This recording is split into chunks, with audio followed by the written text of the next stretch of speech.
नमस्कार.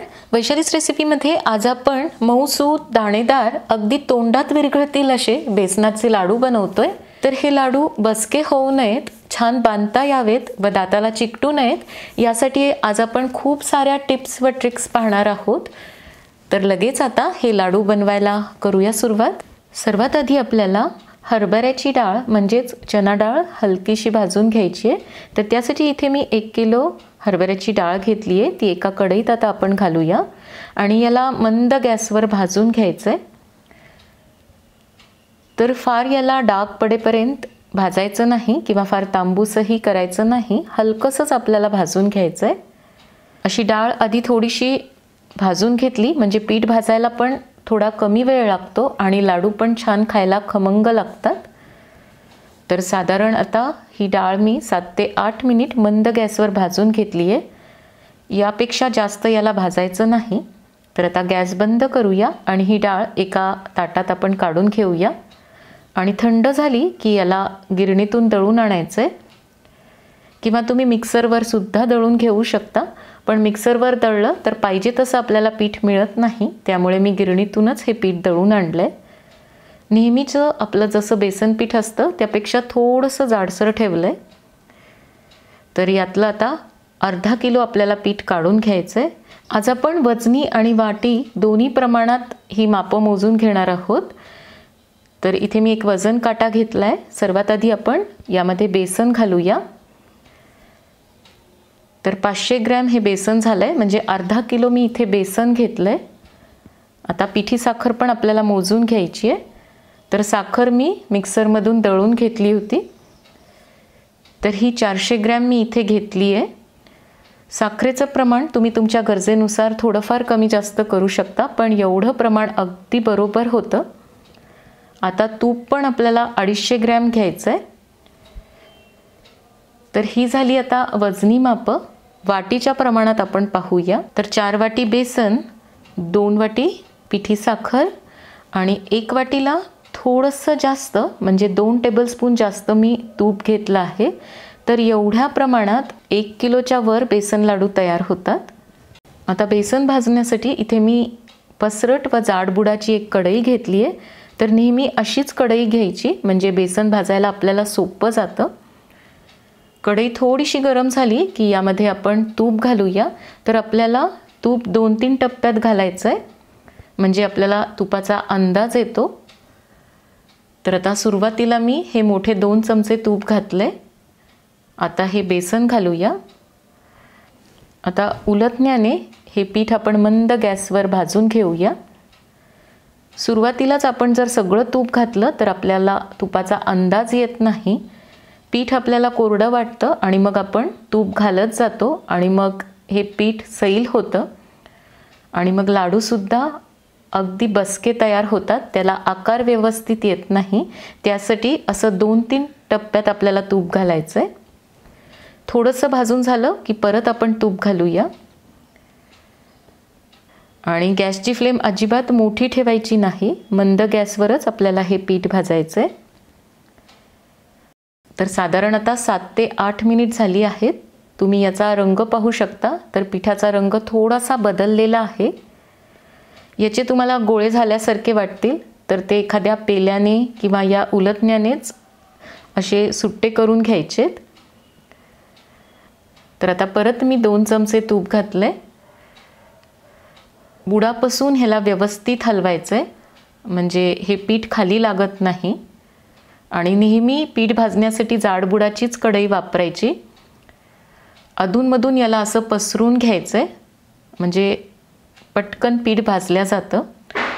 आधी आपण पीठ भाजून घेतलेलं असल्यामुळे हे पीठ भाजायला थोडासा कमी वेळ लागतो.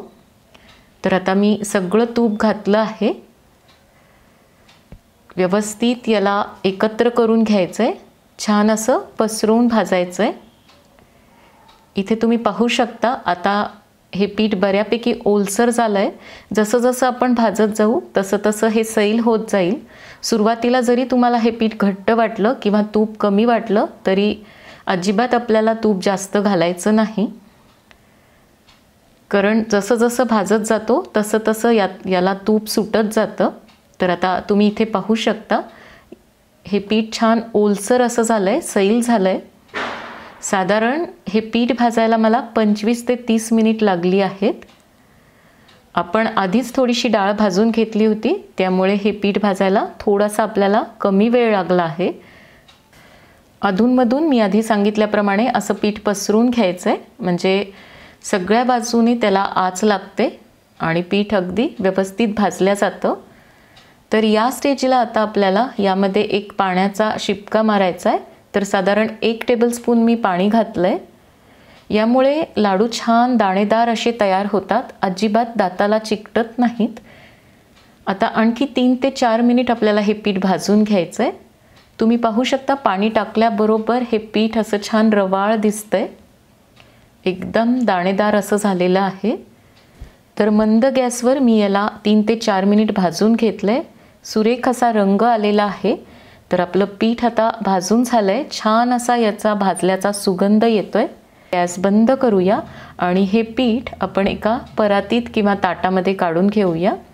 परातीमध्ये घातल्यावर तुम्हाला हे पीठ जरी घट्ट वाटत असलं तरी थोड्या वेळाने ते सैल होतं. तर उलटण्याने हे असं छान पसरून घेऊया